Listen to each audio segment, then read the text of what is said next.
Muy buenas tardes. Hoy es jueves 18 de febrero y este es su espacio de análisis, los puntos sobre las Jotas de la plataforma digital nojodas.p. Soy el periodista Javier Alejandro Ramos y estamos en vivo desde nuestra cuenta de Facebook, como todos los días, de lunes a viernes a las 7 de la noche. Nuestros programas pueden ser vistos luego en nuestras cuentas de Twitter y YouTube llamadas nojodas.p, en el fanpage Los Puntos sobre las Jotas y en varios otros espacios de análisis político y periodístico. También tenemos nuestro canal YouTube llamado nojodas.p. Veamos lo más interesante de la jornada.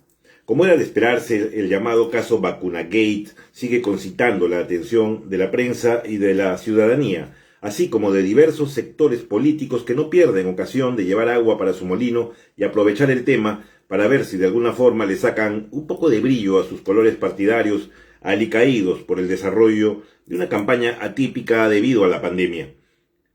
Tanto el rector como las altas autoridades académicas de la Universidad Cayetano Heredia presentaron sus renuncias y el investigador Germán Málaga separado de la coordinación de actividades de esa casa de estudios referidas a los ensayos con la vacuna china Sinopharm.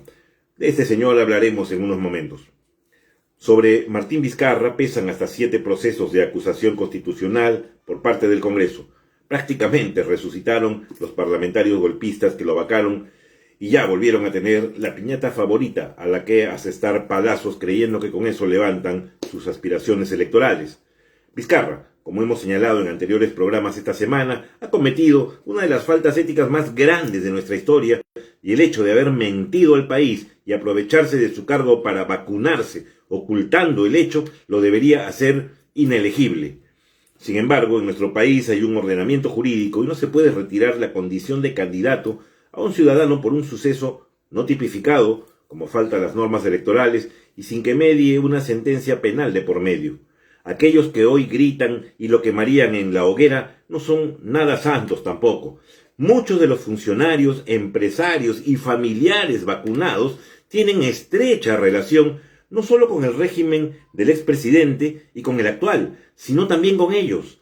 En nuestro país, que un corrupto le grite ladrón a otro no convierte en santo al primero, ni borra de la memoria y la historia los hechos irregulares cometidos. Desde que dejamos de ser colonia para convertirnos en una república y aún antes de ello, el aprovechamiento de las jerarquías que otorga el poder político, económico e incluso eclesiástico han sido moneda corriente. Alan García recibía loncheras de dinero sucio, coimas, para no usar eufemismos. Alberto Fujimori y su hija, entonces primera dama, festinaban con sus familiares ropa donada por el Japón para las poblaciones de menos recursos. Alejandro Toledo y su mujer se llevaban tesoros de la patria con el cuento de las exposiciones, a la vez que llenaban el aparato estatal de familiares y amigos. Humala hacía exactamente lo mismo, mientras cobraba millonarias sumas para otorgar licitaciones que él y su esposa anotaban en agendas. Y muchísimos parlamentarios de todas las bancadas, como ministros de diversos gobiernos, aprovecharon su posición para hacer contratar hermanos, padres, hijos, cónyuges y hasta amantes y entenados en el sector público, así como burlar los filtros para que empresas suyas o en manos de testaferros participaran como proveedoras del Estado, estando todo eso impedido por leyes muy claras. En este país, un político no es un servidor público en el sentido estricto de la palabra. Pasa a formar parte de una casta de privilegiados donde el aprovechamiento, la usura, la ambición y el chanchullo descarado o menos oculto son pan de cada día.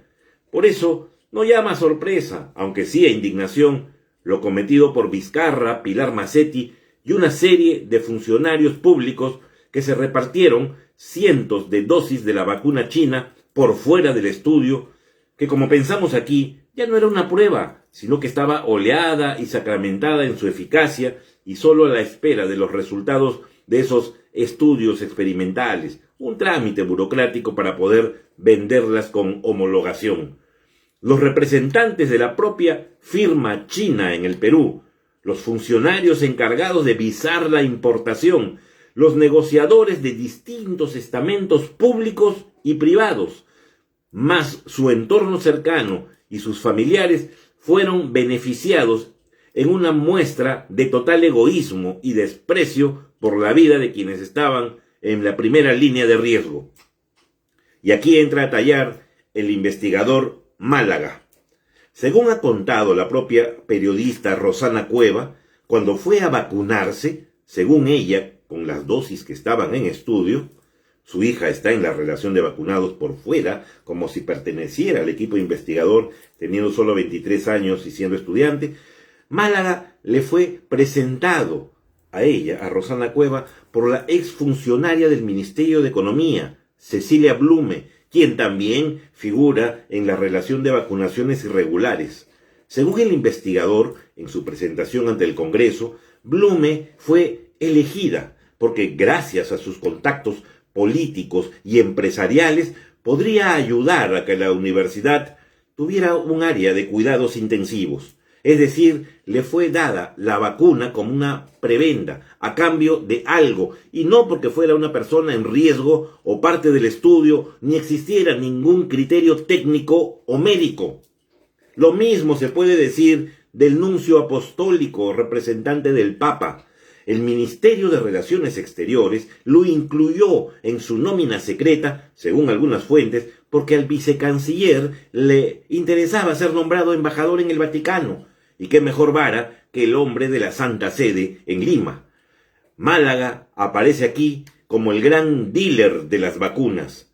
Ni el expresidente Vizcarra, ni el actual Francisco Sagasti han tenido jamás más control de ellas que este sujeto.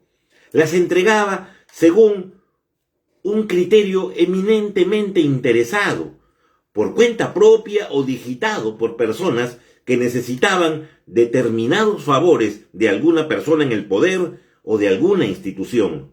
Eran un canje de favores, un obsequio con esperanza de retribución, ni más ni menos que un tupper con carapulcra o arroz con pollo en campaña electoral, tal como hacía el fujimorismo. César Lu, el propietario del Chifa Royal, también vacunado con estas dosis de cortesía, ha desmentido en las redes sociales que fuera beneficiado por proveer de comida a la delegación china o a los integrantes del equipo de investigadores de la universidad, cansados de las hamburguesas, como dijera Málaga. Lu lo ha desmentido y dijo que contará ante las autoridades cómo es que fue parte de esta relación. Sería bueno saber, en base a este caso, si algunas fueron negociadas a cambio de dinero o por recomendación exclusiva de alguien. Está claro que Málaga le mintió al Congreso y debería estar en estos momentos en prisión preventiva, a la vez que debería hablar si no quiere pasar un par de décadas en prisión. El solo hecho que trajera desde Alemania a su hija por unos días para inocularle las 2 dosis de esta vacuna no registrada oficialmente para los voluntarios y luego la regresara a la nación donde goza de una beca, es suficiente para pensar que Málaga es la punta del iceberg de un gran negociado, un lobby para asegurar el contrato de compra, el mismo que fue enturbiado aún más por ciudadanos que nunca faltan, los que se creen los más vivos, más pendejos que todos. Reiteramos, sin embargo, nuestra opinión expresada en los últimos días, que este sucio asunto, sobre el que el gobierno del presidente Sagasti, el Ministerio Público, la Contraloría, el Congreso y la propia universidad deben continuar las investigaciones, no sea pretexto para parar la llegada de las vacunas, pues la población las necesita y ya están compradas. Que tampoco sirva para una guerra de laboratorios sobre nuestro país, descalificándose unos a otros. Si se cumple lo anunciado por el Ejecutivo, para diciembre debemos tener poco más de 80 millones de dosis provenientes de distintas firmas y con ello todos los peruanos deberían estar vacunados en forma masiva y sobre todo gratuita. Decimos esto porque ese sector privado que siempre busca sacar tajada de las deficiencias del Estado ya comenzó una campaña para que se permita la importación de vacunas compradas con capitales privados, las mismas que serían vendidas a la población. según ellos a bajo precio y para contribuir, debido a que desde el sector público pueden ocurrir demoras democráticas y casos de corrupción como el que nos ocupa. No, señores, para tener una cama UCI en una clínica privada, lo mínimo que le piden a uno es una garantía que va desde los 100 hasta los 200.000 soles, y en algunos casos más. Llamen a la clínica Delgado, por ejemplo, llorando por un paciente grave y verán qué les dicen. El sector privado en nuestro país, con algunas destacables excepciones, no sabe el significado de la palabra solidaridad, desconoce lo que quiere decir bien común, solo busca el lucro. Y si hay que coimear a trabajadores estatales, lo hacen sin asco, porque aparte de las camas UCIs, todos recordamos el escándalo de los exorbitantes precios de las pruebas moleculares que vendían, siendo incluso que las recibían sin costo del sector público solo para su procesamiento. ¿Qué creen que harían con las vacunas si éstas entran al pernicioso juego mercantilista de la oferta y la demanda? Evitemos el negociado de las vacunas, pues de ellas depende en gran medida el salir de esta crisis pandémica y proteger la vida de millones de peruanos. No caigamos en el juego dialéctico de la derecha cavernaria que, después de decir que no servían, que eran para implantar chips de localización, o que eran muy caras o muy pocas, después se saltan las filas y exigen que se les vacune primero por ser ciudadanos con poder económico, y ahora quieren ser ellos los que las comercialicen.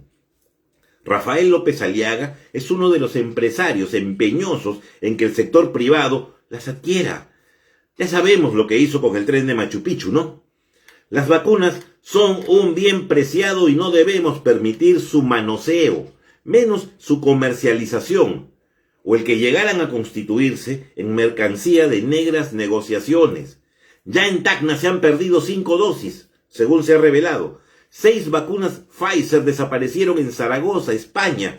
En Chile se ha revelado que se sustrajeron 40 vacunas chinas de un consultorio. En Argentina, 30 de un hospital. Y en Florida, Estados Unidos, fue asaltado un camión que transportaba un número indeterminado de vacunas valorizadas en $10.000. En nuestro país, se sabe que ya, fuera de las 12.000 dosis para los voluntarios, la embajada china recibió otras 3.200 dosis cuyo destino no es totalmente conocido. Solo se ha sabido esa lista de 480 y tantas personas a quienes se ha aplicado 2 dosis y en algunos casos hasta 3. La propia primer ministro, Violeta Bermúdez, asegura desconocer dónde están o a quienes se ha aplicado el resto. Es prioritario que para que este asunto se transparente realmente, Málaga, los chinos u otras personas que tuvieron acceso a ellas entreguen al país la información completa y detallada. De lo contrario, tendrán que ser consideradas como un robo, una sustracción, y ahí sí que los responsables no se librarán de la cárcel. Pretextos como los del embajador del Papa, la periodista Rosana Cueva, lo del chifero o de las renunciantes exministras no servirán para nada. El estudio experimental, según nuestras fuentes, se paralizó entre el 11 y el 17 de diciembre por razones técnicas, y en la cartilla mostrada por Rosana Cueva, ella se vacunó el 16, y según sus propias palabras, el mismo día que Cecilia Blume. Esa segunda lista, que demora en aparecer, debe tener nombres muy interesantes, que no se quiere que se sepa. Señores del Ministerio Público, detengan y hagan hablar a Málaga.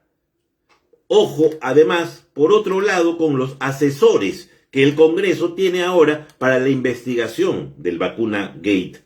Luis Solari, exministro toledista, miembro del Opus Dei, como su nuevo líder, López Aliaga. Abel Salinas, aprista, exministro de Manuel Merino. Manolo Fernández, disque impulsor de una vacuna peruana, acusado de faltas éticas y vendedor online de ivermectina. Mónica Yaya, negacionista de los cuellos blancos. Todos bajo la presidencia del merinista Otto Gibovich. Más parecen cazadores de brujas en busca de un trofeo que les es incómodo en las elecciones, apellidado Vizcarra, que profesionales tras la verdad. Una más del Congreso. Se ha presentado una moción para que se obligue a los 130 congresistas a pasar un examen que determine si han sido vacunados con las dosis de Sinopharm. Dicen que en una esquina tiembla Merino y en otra Gino Costa. Veremos si prospera. Nuestro programa seguirá este caso, pero también estaremos analizando el panorama electoral, del que temas como este no deben distraernos. Mañana veremos un poco qué propuestas, viables como populistas, nos han dejado en el reciente CADE electoral los candidatos Keiko Fujimori, Julio Guzmán, Verónica Mendoza y George Forsyth, que fueron invitados. Y seguiremos viendo los bemoles en las postulaciones de estos y los otros candidatos presidenciales, así como asuntos que tratan de pasar desapercibidos, como el hecho que el Tribunal Constitucional haya condonado en las últimas horas una deuda de más de 700 millones de soles a Movistar. Ojo que hay otra de 2.000 millones de soles de la misma empresa que busca correr la misma suerte. Eso es todo por hoy en los puntos sobre las Jotas. Nos vemos mañana en el último programa de la semana. Buenas noches.